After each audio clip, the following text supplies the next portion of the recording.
All right, ladies and gents, we are going to start chapter 5 today. So now, before we get into the notes that you have on your paper, proportions, scale factor, and unit rate, all three of those things are going to go together. And we've talked more about scale factor and unit rate before.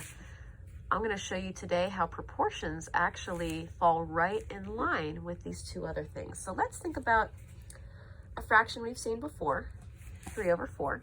Now say I wanted to figure out what that would be out of 20. What could I do to this 3 over 4 to find out what that same amount would be out of 20? Now some of you might think, I could multiply both fractions by, or both parts of my fraction by something, and you want to think, what do I multiply 4 by to get to 20? So that would be 5. All right, so then we'd multiply my numerator by 5 as well. 3 times 5 would give me a total of 15. So that's something that we've done before. Okay, we've thought of that. Now let's say I have that same fraction. All right, still looking for what my numerator would be, but now this time, what if it's out of 18? What am I multiplying by to figure out what that numerator should be? Now we're not going to have a nice whole number this time, and it might not be something we can easily think up off the top of our heads.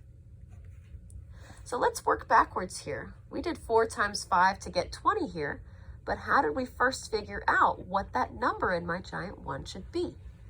Okay, some of you might have done 20 divided by 4 in your head to get 5 for that number in my giant 1. What I want you to do is use your calculator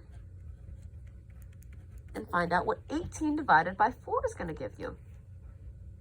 That's going to be what goes into your giant 1. And when you divide 18 by 4, you should have gotten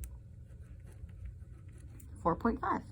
So the nice thing about this now, 4.5 is I don't even have to take that out of my calculator. If you already have that 4.5 written in your calculator as an answer, all you have to do now is just hit times 3 to get your result. All right, and when you do this 4.5 times 3, what do you get? 13.5. All right.